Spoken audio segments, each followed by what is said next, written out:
Assalamualaikum warahmatullahi wabarakatuh. Innal hamdalillah nahmaduhu wa nasta'inuhu wa nastaghfiruh. Wa na'udzu billahi min shururi anfusina wa sayyiati a'malina. May yahdihillahu fala mudilla lahu wa may yudlil falan tajida lahu waliyyan mursyida. Asyhadu an la ilaha illallah wahdahu la syarika lahu. Asyhadu anna Muhammadan abduhu wa rasuluh alladzi la nabiyya ba'dah. Ya ayyuhalladzina amanu taqullaha haqqa tuqatih wa la tamutunna illa wa antum muslimun. Ya ayyuhan nas ittaqu rabbakum alladzi khalaqakum min nafsin wahidah wa khalaqa minha zawjaha wa batha minkum rijalan katsiran wa nisaa'a wattaqullaha alladzi tasaaluna bihi wal arham innallaha kana 'alaikum raqiba.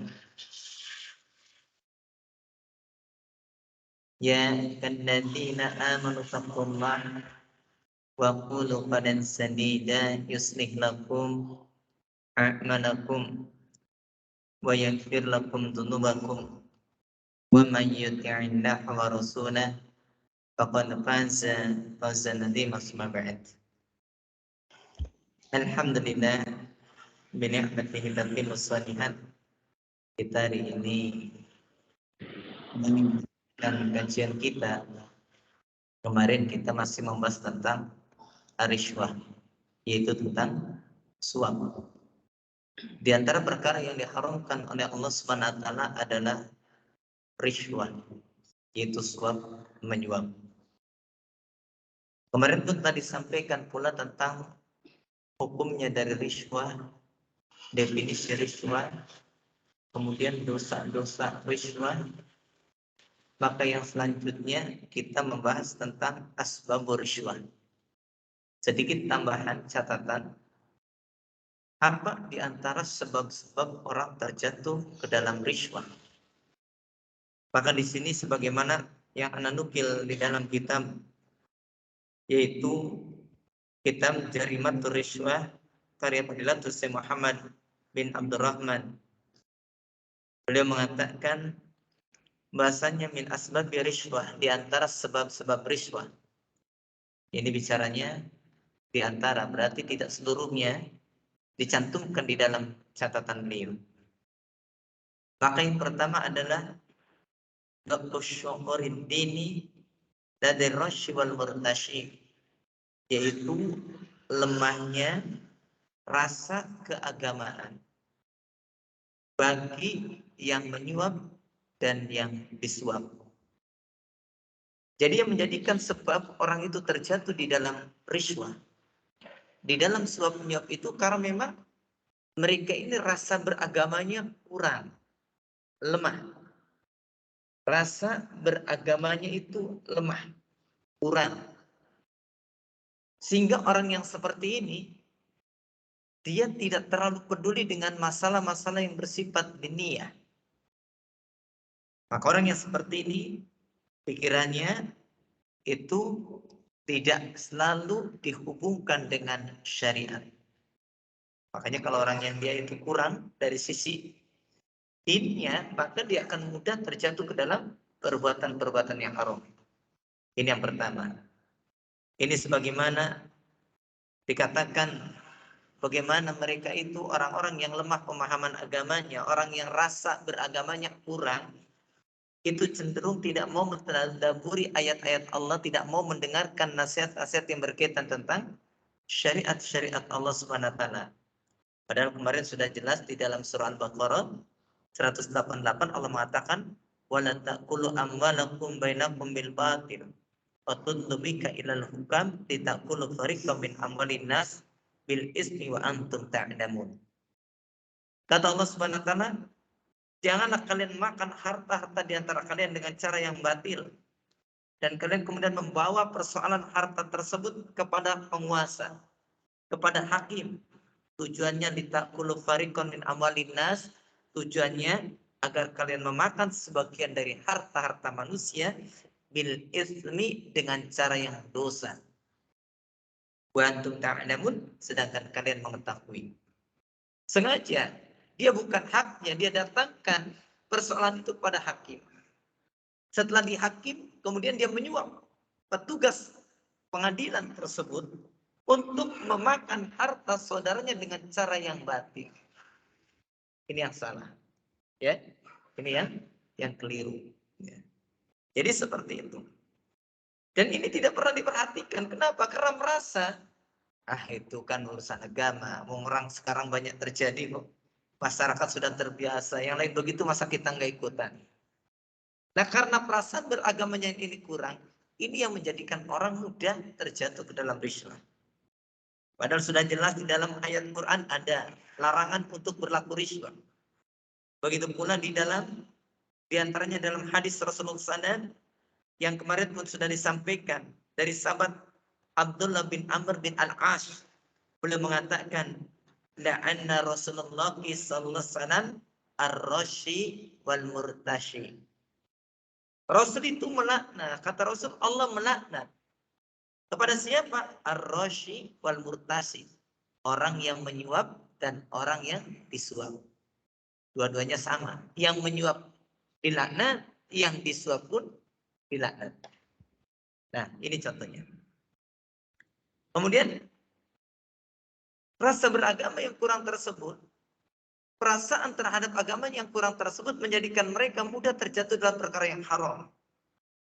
Sehingga kemudian mereka tidak lagi perhatikan mana halal, mana haram. Padahal Rasul dengan tegas mengatakan di dalam hadis yang sahih, riwayat Imam Abu Dawud, kullul muslimi 'alal muslim haramun. Setiap muslim atas muslim yang lain itu haram. Apa yang haram? Manuk wa irduk wa damuhu. Hartanya, kehormatan, dan juga darahnya. Nah, berarti kalau orang makan harta yang haram, dia terjatuh dalam perkara yaitu melakukan perbuatan yang haram terhadap kaum muslimin yang lain. Itu yang pertama. Karena ini materi yang kemarin, saya percepat saja ya. Kemudian yang kedua adalah inkhifadhu mustawal ma'isyah, yaitu tunduk dengan standar penghidupan, standar hidup. Banyak orang yang kemudian terjatuh dalam riswah itu karena memperturutkan standar hidup mereka. Yang namanya orang standar hidup, ya, ini setiap orang itu berbeda-beda. Akan tetapi orang yang mengikuti gaya hidup orang lain, maka dia akan terbawa dalam tekanan ekonomi yang luar biasa. Sebagai contoh begini, mungkin dahulu ketika kita gajinya 1 juta 2 juta, yang kita kredit cuma motor.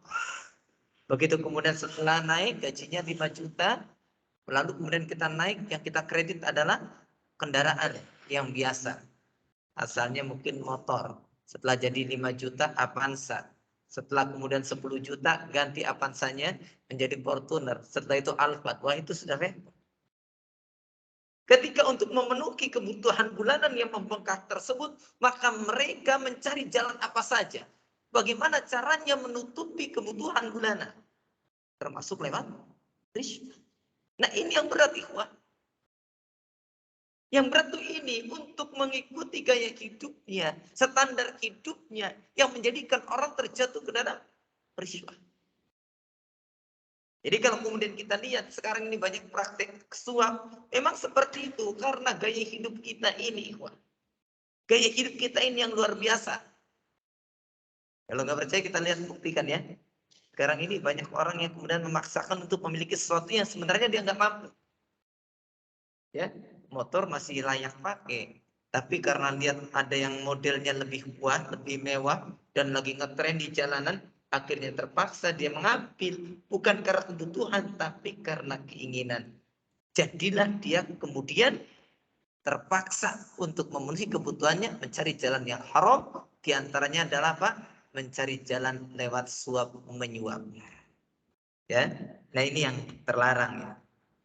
Kemudian yang ketiga, yang terakhir secara garis besar kata beliau, yaitu al-jasya' wal ananiyah wa dhaqu su'uril istima'i, yaitu adanya ketamakan, keegoisan, dan lemahnya jiwa sosial. Perasaan sosialnya kurang. Ya, kalau kita lihat banyak orang-orang yang terjatuh dalam riswa itu karena tamak dia. Tamak. Kenapa tamak? Dia hartanya sudah cukup, dari pekerjaan sudah cukup. Kemudian ketika ada orang ingin jadi pegawai, pengen jadi apa misalkan, kemudian dia membuka lowongan, boleh Anda bekerja tapi bayar ke saya sekian. Ini karena ketamakan. Dan dia juga egois. Anan. Orang yang egois itu adalah orang yang dia ini hanya memperhatikan untuk dirinya. Kan kemarin sudah disampaikan dampak buruknya riswah, ya. Bagaimana riswah itu menjadikan orang itu semakin susah. Harusnya si A yang memiliki kemampuan untuk bekerja, tapi karena dia nggak punya kemampuan untuk memberikan sejumlah uang, digantikan dengan orang lain. Ini riswah. Harusnya dia ini yang berhak untuk memperoleh misalkan satu pekerjaan, kemudian dia terhalang dengan sebab dia tidak memiliki uang atau tidak memberikan uang pada orang yang memberikan pekerjaan tersebut. Begitulah banyak terjadi di kalangan manusia. Riswah itu menyengsarakan.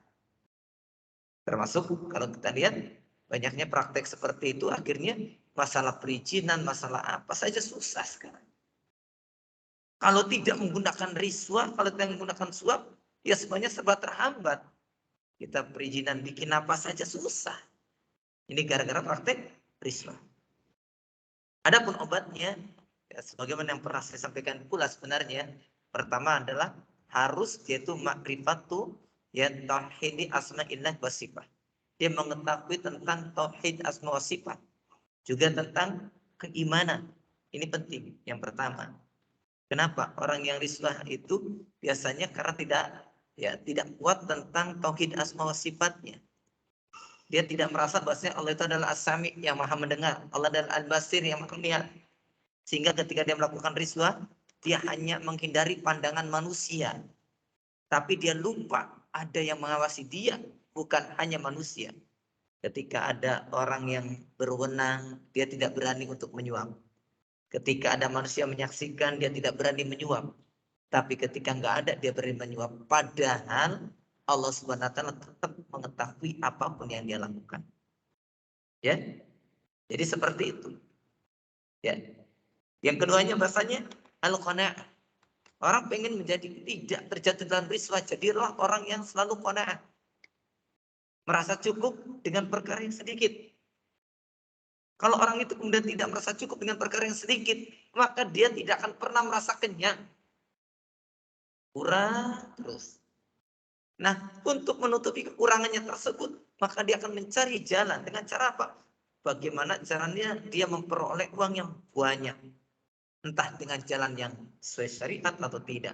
Inilah yang menjadikan sebab terjatuh dalam bibit riswah.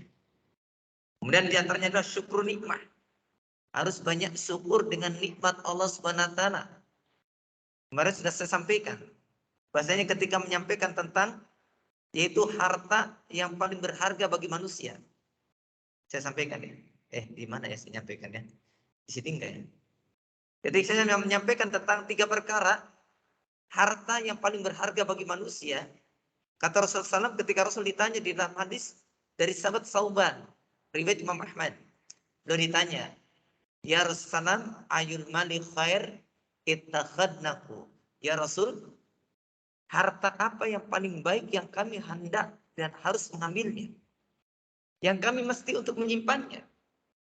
Maka Rasul mengatakan harta yang paling baik, belum mengatakan afdaluhu, yang paling afdal, yang paling utama, harta yang harus kita miliki, itu adalah harta yang paling berharga.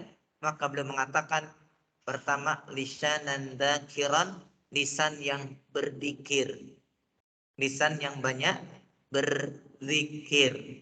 Jadi lisannya suka berzikir kepada Allah Subhanahu wa taala. Kalau dia berbicara yang baik, Kalau tidak berbicara yang baik, dia berzikir kepada Allah Subhanahu wa taala. Ya. Barulah yang kedua, ya. Maka lisan yang baik ini kata Al-Imam Al-Munawi beliau mengatakan bahasanya kata Imam Munawi yang namanya lisan yang berzikir itu akan menjadikan seorang itu mendapatkan kecintaan Allah. Yang keduanya adalah qalban syakiran, hati yang senantiasa bersyukur. Nah, hati yang bersyukur ini akan mendatangkan al-mazid, adanya tambahan kata beliau. Jadi kalau orang itu bersyukur hatinya, maka dia akan ditambahkan oleh Allah Subhanahu wa taala. Dia mensyukuri nikmat, Allah tambahkan nikmatnya. Makanya kan Allah mengatakan la in syakartum la azidanakum. Jika kalian bersyukur, niscaya aku akan tambahkan nikmat. Jadi Allah tambahkan nikmat itu, adanya al-mazid, adanya ziyadah, adanya tambahan, itu karena bersyukur. Ya, dan orang yang kemudian terjatuh dalam peristiwa ini kurang syukur dia. Makanya obatnya adalah perbanyak untuk bersyukur kepada Allah Subhanahu wa taala. Syukur nikmat itu yang menjadikan dia tuh merasakan bagaimana dia itu selalu merasa segala yang Allah berikan ini adalah kebaikan yang sulit untuk kita balas. Makanya dia akan merasa cukup. Makanya tadi yang keduanya al-qanaah kan. Qanaah. Munculnya qanaah itu karena dia sering bersyukur kepada Allah Subhanahu wa taala. Itu diantaranya. Lalu kemudian kita lanjutkan materi yang selanjutnya saja. Di dalam pembahasan ini, setelah kita membahas tentang riswah, maka kita akan membahas yang selanjutnya, gosbul ardi, yaitu tentang gosok. Ya, gosok. Gosok itu Pak, mengambil sesuatu dengan tanpa izin. Ya, itu namanya gosok. Menggunakan sesuatu tanpa izin, itu namanya gosok. Ya, ya sekarang mah banyak ya, yang namanya gosok itu banyak. Itu gosok namanya. Jadi gosok itu contoh yang paling mudah saja. Orang menempati tanah orang tanpa izin, gosok namanya. Orang menambahkan patok, mengambil tanah orang, gosok namanya. Termasuk orang pakai sendal orang lain tanpa izin, namanya apa? Gosok juga. Orang kita kan banyak ya, sembarangan ada. Misalkan pakai sepatu, kemudian keluar, pakai sendal orang lain tanpa izin. Kalau tulisannya sendal masjid, tidak masalah. Kalau sendal orang lain, kemudian dia pakai, maka itu namanya gosok. Nah, masalah gosok ini, antum bisa lihat di dalam halaman yang ke-35. Di sana dikatakan ida in adamal khaufa minallahi. Apabila rasa takut seorang manusia telah hilang dari Allah Subhanahu wa taala, rasa takut telah hilang. Rasa takut kepada Allah telah hilang. Bahasanya ida in adamal khauf minallahi, apabila rasa takut kepada Allah itu sudah mulai hilang, saratil quwwat wal hilla wa bala. Maka di sini dikatakan kata Fadilatus Syekh Muhammad Shalih Al-Munajjid mengatakan apabila rasa takut kepada Allah itu sudah mulai hilang, saratil quwwat wal hilla wa balan. Jadilah kekuatan dan hila dan kecerdikan, kepandaian itu akan menjadi bencana. Jadi kalau rasa takut sudah hilang, maka kekuatan dan kecerdasan, kecerdikan itu justru akan menjadi bencana. Orang pintar nggak takut pada Allah bahaya, ya bahaya. Orang cerdas, orang kaya, orang punya kekuasaan tidak takut pada Allah, ini akan menjadi wabalan. Ini akan menjadi bala, akan menjadi musibah, akan menjadi bencana. Makanya kalau kemudian kita ini lihat ada orang jadi pejabat, dia tidak takut pada Allah, ini akan jadi bencana.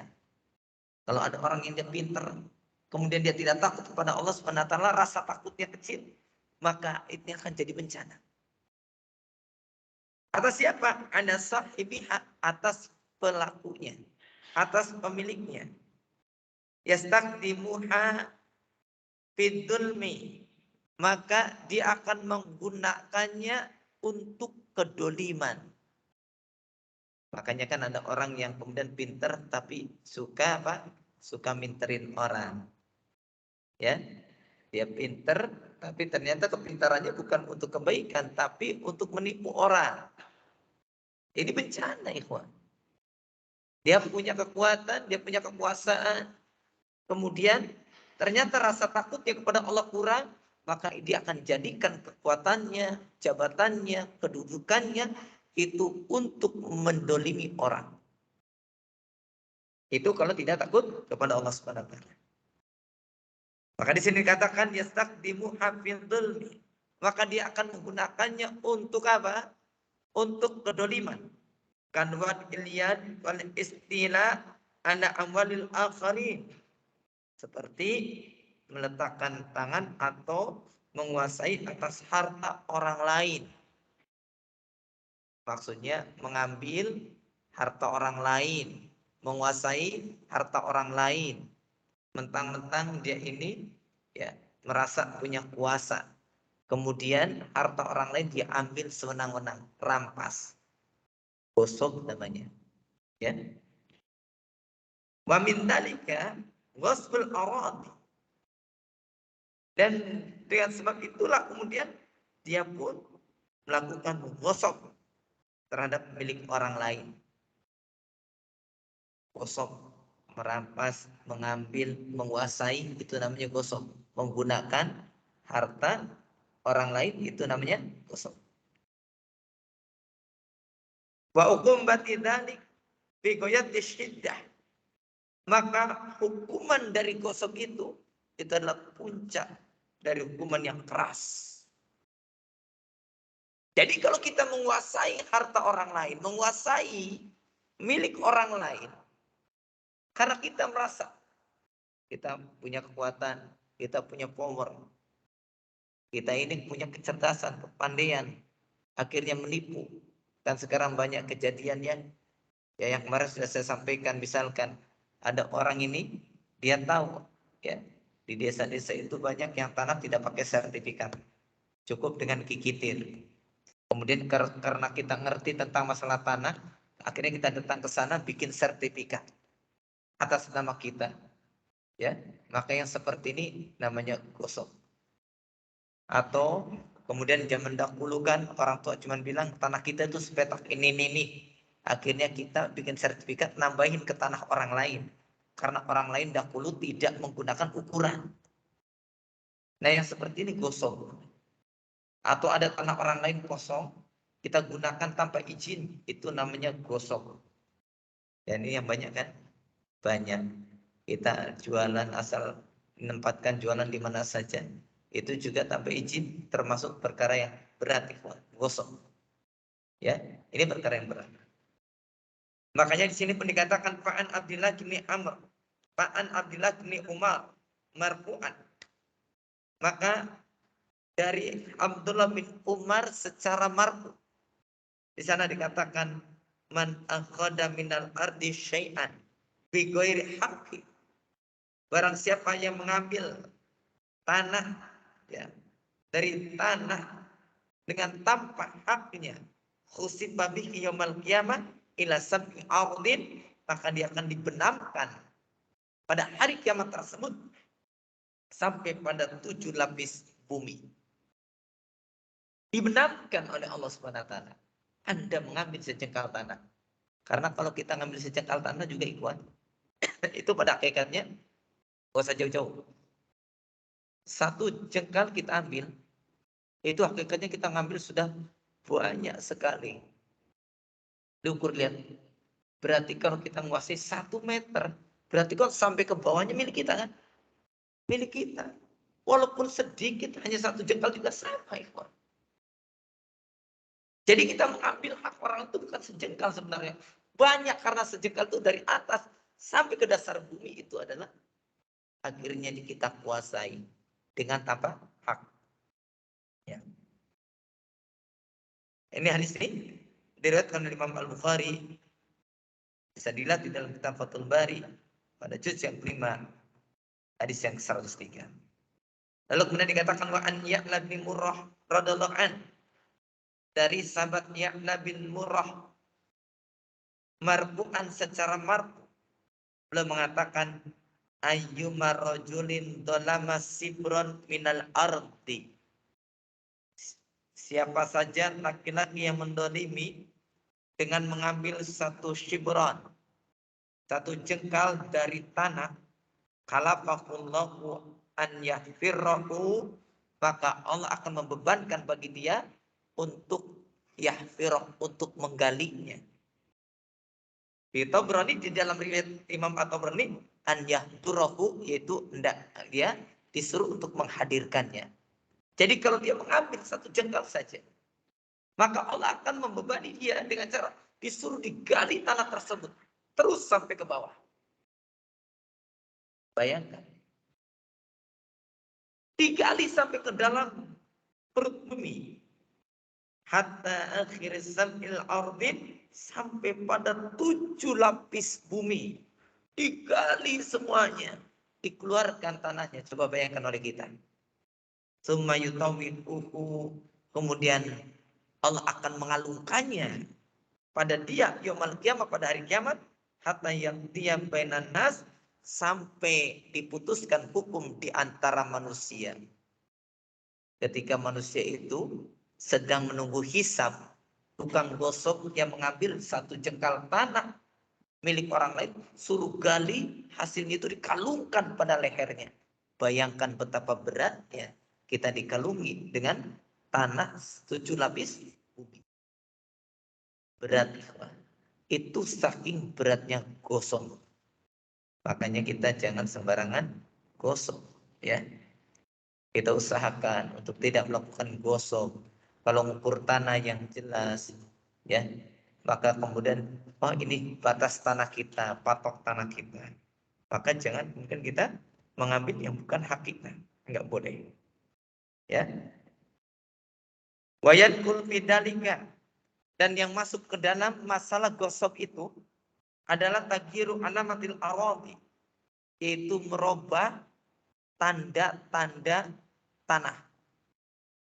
Tanda-tanda tanah wa hududiha, dan juga batas-batas tanah.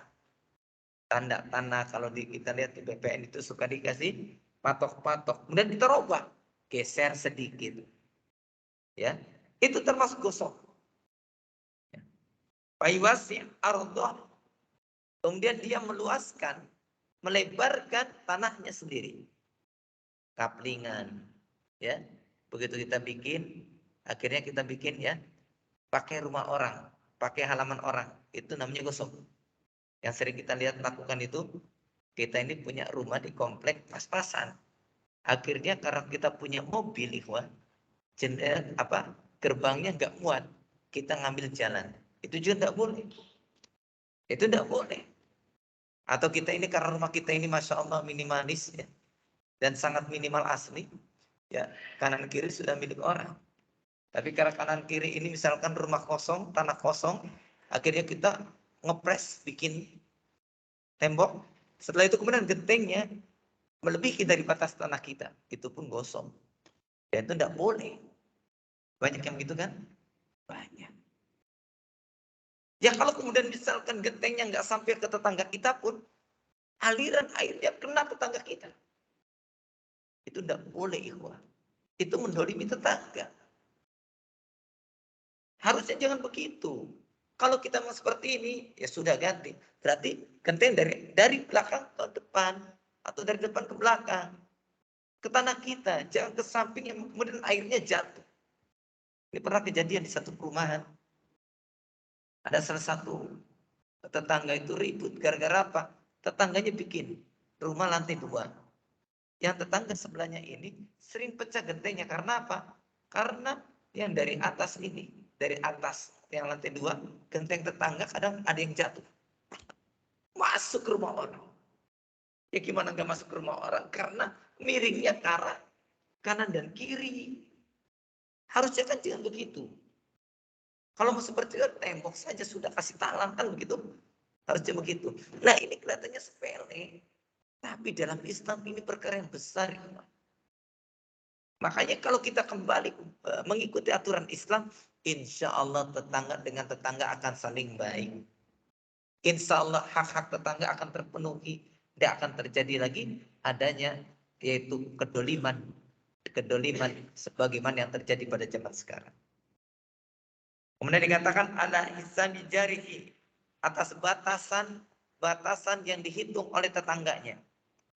Jadi termasuk gosok adalah yaitu merubah tanda dan batas-batas tanah yang sudah dihitung oleh tetangganya. Ini sudah terang, jelas. Ukurannya 100 meter persegi. Begitu bangun bikin pondasi. Enggak banyak sih, cuma 10 cm diganti. Nah, itu gosok ya. Jangan dikira. Ya. Wa al-musyaru ilaihi biqaulihi sallallahu alaihi wasallam, dan ini yang telah diisyaratkan oleh Rasulullah sallallahu alaihi wasallam. Rasulullah SAW bersabda di dalam hadis riwayat Imam Muslim. Di sana kata Rasul, la'anallah man ghayyara manaral ardi. Allah melaknat orang yang merubah tanda-tanda tanah, batas-batas tanah. Laknat. Kalau kalimatnya la'ana itu menjadikan dalil bahwasanya ini perkara yang termasuk dosa besar. Ya, dosa besar. Hati-hati. Ya. Banyak yang seperti itu ya. Banyak. Kadang kita depan rumah, ya itu yang sering anak dapati adalah apa? Kita biasanya bikin apa? Garasi melebihi dari rumah kita. Ngambil selokan, ngambil jalan. Nah ini perkara yang tidak dibolehkan di dalam syariat. Kemudian pembahasan yang selanjutnya tentang qabulul hadiah bisabab syafa'ah. Yaitu menerima hadiah dengan sebab menolong.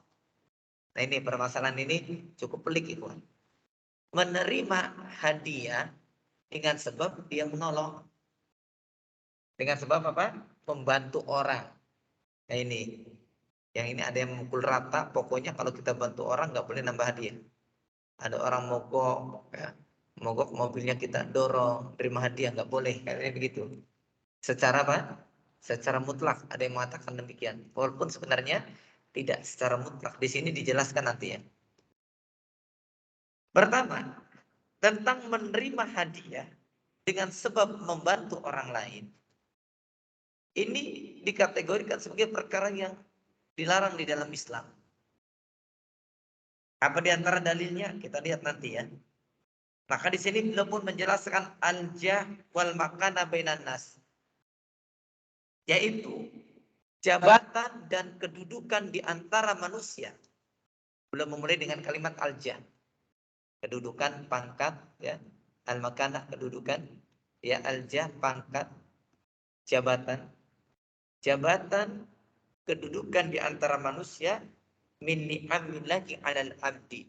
Itu di antara nikmat-nikmat Allah atas seorang hamba, idza syakaraha, jika dia mensyukurinya. Kita diberikan oleh Allah Subhanahu wa taala jabatan. Kalau kita mensyukuri jabatan tersebut dengan menggunakan kalimat yang benar, karena kan syarat syukur tiga ya. Syukur dikatakan benar jika terpenuhi tiga kan. Yaitu diantaranya yang ketiga adalah al-isti'anah ala ta'atillah. Dijadikan sebagai sarana dalam ketaatan pada Allah. Ingat ya, syukur itu pertama al-i'tiraf, adanya pengakuan. Pengakuan secara hati, secara batin. Kayak kita ini sehat, mengakui ya Allah, alhamdulillah saya sehat di hati. Yang kedua tahadus, yaitu adanya mengucapkan tahadus binikmah, yaitu membicarakan nikmat. Begitu kemudian ditanya, Mas bagaimana kabarnya? Alhamdulillah saya sehat. Alhamdulillah binikmatihi tatimus shalihat. Nah ini, karena kita tahu Allah mengatakan pada Rasul, wa amma binikmati rabbika fahadis. Adapun terhadap nikmatmu, nikmat Tuhanmu, nikmat Rabbmu fahadis, maka sampaikan, bicarakan. Jadi orang dikatakan benar syukurnya jika adanya pengakuan secara batin. Yang kedua adanya pengakuan secara lisan, secara dohir, yaitu dengan membicarakannya. Mas gajinya naik enggak? Alhamdulillah. Gitu. Ya, makanya kita bangun tidur saja alhamdulillah illadzi ahyana. Itu tahadus binikmah namanya. Itu tahadus binikmat, membicarakan nikmat. Ya, itu yang kedua. Yang ketiganya adalah al-isti'anah ala ta'atillah. Menjadikan sarana penolong untuk ketaatan kepada Allah. Orang itu dia akan dikatakan benar syukurnya kalau menjadikan sebagai sarana ketaatan pada Allah. Nah, orang yang mendapatkan jabatan, pangkat, kedudukan, maka dia harus bersyukur pada Allah. Ketika dia mensyukurinya, berarti itu jadi nikmat. Itu jadi apa? Jadi nikmat. Ada yang jadi pejabat, terlurah, entah kepala desa, entah kemudian mungkin camat, mungkin bupati, mungkin wali kota, termasuk di perusahaan, mungkin manajer, mungkin direktur. Itu adalah jabatan, amanat dari Allah. Itu akan menjadi nikmat kalau kita mensyukurinya. Ya. Wa man syakara hadikin nikmat. Barang siapa yang mensyukuri nikmat ini adalah an yamdullaha sahibu halinafsil linaf'il muslimin. Maka dia akan menggunakannya, maka pemiliknya akan menggunakannya untuk kemanfaatan kaum muslimin. Jadi kita ini dikatakan syukur nikmat atas jabatan yang Allah anugerahkan pada kita jika kita mampu menjadikan jabatan tersebut untuk memberikan manfaat kepada kaum muslimin. Memberikan manfaat. Apa saja yang dia bisa. Kalau saya misalkan jadi lurah ya, kemudian ada orang bikin KTP, bikin KK, bikin apa, saya permudah. Itu berarti saya syukur nikmat. Itu adalah nikmat. Tapi kalau saya persulit, bahkan saya kemudian minta ya bayaran, itu namanya riswah. Tidak boleh. Suap dan sah. Tapi ketika dia manfaatkannya untuk kemanfaatan kaum muslimin, maka itulah yang disebut dengan nikmat. Wa ada yadkhulu fi umumi qauli Nabi sallallahu alaihi wasallam, dan ini masuk ke dalam qauli Nabi, keumuman ucapan atau sabda Rasulullah SAW, man istata'a minkum an yanfa'ahu falyaf'al. Barang siapa yang mampu di antara kalian untuk memberikan manfaat pada saudaranya, falyaf'al, maka hendaknya dia melakukannya. Kalau kita punya jabatan, entah di perusahaan, entah di instansi, entah kemudian misalkan di lembaga-lembaga, apa saja, maka jadikan jabatan itu untuk mempermudah orang. Untuk memberikan manfaat untuk orang. Ya, makanya sering saya sampaikan pada teman-teman ya. Kalau misalkan jadi pejabat, permudahlah orang lain. Jangan dipersulit. Kalau ada yang mudah, kenapa dipersulit? Jangan, kalau ada yang sulit, kenapa dipermudah? Jangan. Kalau ada yang mudah, kenapa dipersulit? Misalkan, Pak RT, saya pengen ini, bikin anu, ya sudah. Kalau ada waktu segera, bikinkan. Jangan nanti begitu, Pak ini ada amplop, langsung dikerjakan ya, jangan. Tidak boleh begitu. Ya, itu namanya nikmat. Ketika jabatan dan kedudukan itu untuk memberikan manfaat pada kaum muslimin. Hadis ini diriwayatkan oleh Imam Muslim. Wa man nafa'a bijaih. Barang siapa yang memberikan manfaat dengan jabatannya. Akhul muslim. Barang siapa yang memberikan manfaat dengan jabatannya untuk saudaranya yang muslim. Bidab itul min anhu. Dalam rangka menolak kedoliman darinya. Aujal bi khairin ilaihi. Atau dalam rangka untuk mendatangkan kebaikan. Dunardika bi muharram. Dengan tanpa melakukan keharaman. Au iktidai ala haqqi adil. Atau dengan tanpa merugikan hak orang lain. Bahwa ma'jurun indallahi azza wa jalla. Maka dia diberikan pahala di sisi Allah Subhanahu wa taala. Jadi barang siapa yang memberikan manfaat dengan jabatannya, dia punya jabatan, jabatan itu dijadikan sebagai sarana memberikan manfaat. Entah dengan menolak kedoliman. Ya, kita punya jabatan. Kita jadi tentara, kita jadi polisi. Ada orang didolimi, kita bantu. Ya. Atau kita ini misalkan jadi pejabat. Kemudian ada sengketa lahan yang kemudian ada orang yang didolimi. Kita bantu yang didolimi tersebut. Maka ini makjur, ini diberikan ujroh, diberikan pahala di sisi Allah Subhanahu wa taala. Atau jabatannya mendatangkan kebaikan, dipermudah, ya. Nah, yang seperti ini akan diberikan pahala oleh Allah Subhanahu wa taala. Tapi syaratnya jika tidak pada perkara yang haram atau merugikan hak orang lain. Kalau perkara yang haram kita bantu nggak boleh. Ya, Pak Camat tolonglah. Ini izin untuk rumah judi saya di ACC. Oh iya, saya permudah. Di ACC itu tidak boleh.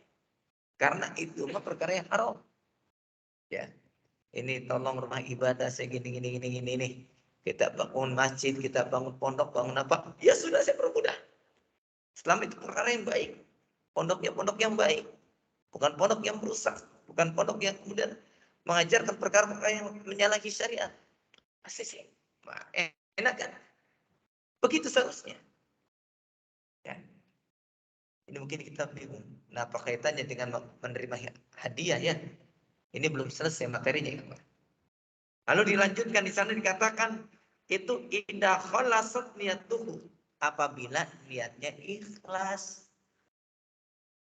Memudahkan orang, membantu orang apabila niatnya ikhlas karena semata-mata untuk mencari Allah, mencari wajah Allah, maka diberikan pahala oleh Allah Subhanahu wa taala.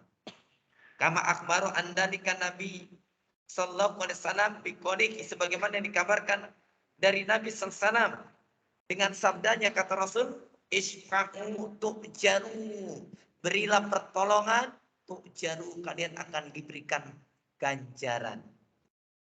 Ya, Rawahu Abu Dawud, hadis ini diriwayatkan oleh Imam Abu Dawud, hadis yang 5132. Wal hadis bisahihain, dan hadis juga terdapat di dalam dua kitab sahih, bisa lihat dalam Fathul Bari, Kitabul Adab, bab ta'awunil mukminin ba'dukum ba'dan, yaitu Kitabul Adab, bab ta'awunnya orang-orang beriman sebagian mereka dengan sebagian yang lain. Jadi membantu itu hukum asal. Membantu pada perkara kebaikan, mendatangkan kemaslahatan buat kaum muslimin, itu diberikan pahala.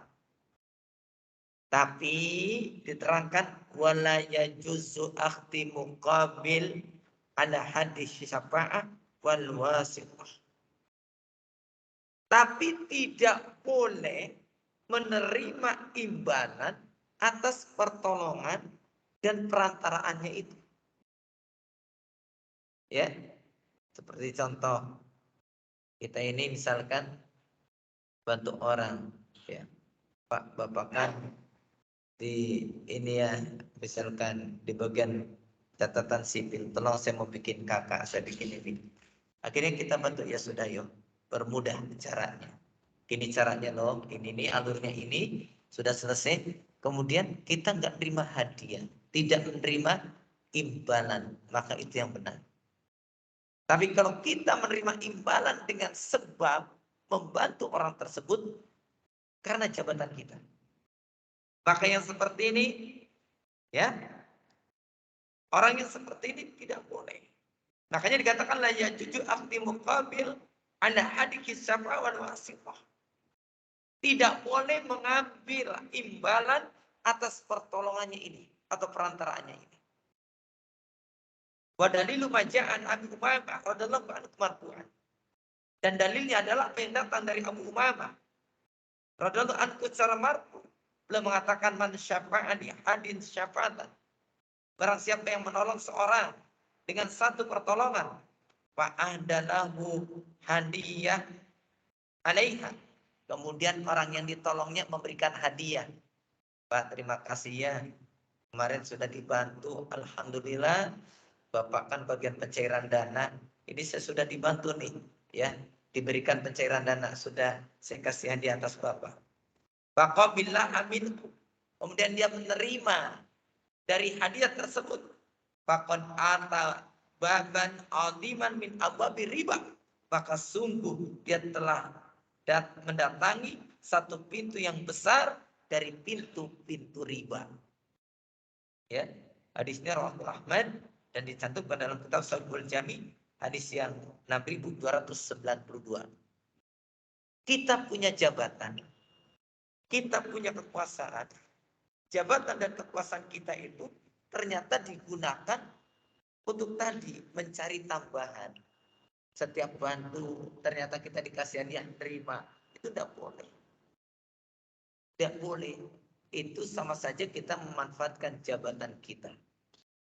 Itu tidak boleh. Ya, tidak boleh.